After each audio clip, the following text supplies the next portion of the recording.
26 এগারো মুম্বাই হামলার গল্প আমরা সবাই জানি, কিন্তু সেই রাতের এমন কিছু নায়ক ছিলেন যাদের নাম ইতিহাসের পাতায় খুব একটা লেখা নেই।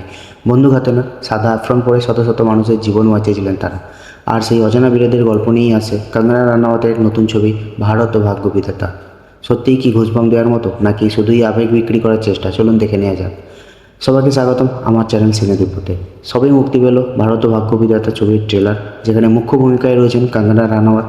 ছবিটা 26 এগারো মুম্বাই হামলার সময় কামা হাসপাতালের কর্মীদের বাস্তব সাহসিকতার গল্প তুলে ধরেছে, সেটাই দেখানো হয়েছে। ট্রেলারের শুরুটা বেশ সাধারণ, একজন নার্সের দৈনন্দিন জীবন, সমাজে তার অবমূল্যায়ন আর হাসপাতালের কঠিন বাস্তবতা দেখানো হয়েছে। কিন্তু কয়েক সেকেন্ডের মধ্যেই সব কিছু বদলে যায় যখন শুরু হয় সন্ত্রাসী হামলা। আমার ব্যক্তিগতভাবে ট্রেলারের সবথেকে শক্তিশালী দিক লেগেছে এর আবহ, ব্যাকগ্রাউন্ড মিউজিক আর টেনশন তৈরি করার পদ্ধতি। হাসপাতালের ভেতরের আতঙ্ককে যেভাবে দেখানো হয়েছে সেটা সত্যিই ইম্প্যাক্টফুল।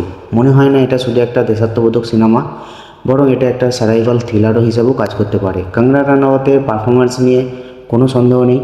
ট্রেলারে যথেষ্ট শক্তিশালী মনে হয়েছে তার চরিত্রটি। একজন সাধারণ নার্স থেকে সংকটের সময় একজন প্রকৃত নায়কে পরিণত হয়ে যায়। সোশ্যাল মিডিয়াতে ট্রেলার নিয়ে ভালো প্রতিক্রিয়া দেখা যাচ্ছে। অনেক দর্শক বিষয়বস্তু, কঙ্গনার অভিনয়ের প্রশংসা করেছেন, যদিও কিছু মানুষ প্রোডাকশন ডিজাইন এবং পোস্টার সমালোচনাও করেছেন। যদি ট্রেলারের নেগেটিভ পয়েন্ট দিকটা দেখি, তবে ট্রেলার থেকে একটা বিষয় নিয়ে সামান্য চিন্তা থেকেই যায়। ছবিটা বাস্তব ঘটনার উপর ভিত্তি করে হওয়ায় অতিরিক্ত নাটকীয়তা দেখানো হলে সেটার প্রভাব কমে যেতে পারে। আশা করব নির্মাতারা ঘটনার গুরুত্ব এবং বাস্তবতাকে যথাযথ সম্মান দেবেন। সব মিলিয়ে ভারত ও ভাগ্য বিধাতা ট্রেলার আমাকে যথেষ্ট ইমপ্রেস করেছে। আবেগ, থ্রিল, দেশপ্রেম আর বাস্তব ঘটনার মিশেলে একটা বেশ ভালো সিনেমা হওয়ার সম্ভাবনা রাখে। আপনাদের কেমন লাগলো ট্রেলারটা কমেন্টে অবশ্যই জানাবেন। ভিডিও ভালো লাগলে লাইক শেয়ার করতে ভুলবেন না, আর চ্যানেলটা অবশ্যই সাবস্ক্রাইব করে দেবেন। আপনাদের সাপোর্ট খুব দরকার। তো দেখা হচ্ছে পরের ভিডিওতে। ততক্ষণ পর্যন্ত বাই বাই, জয় হিন্দ, বন্দে মাতরম।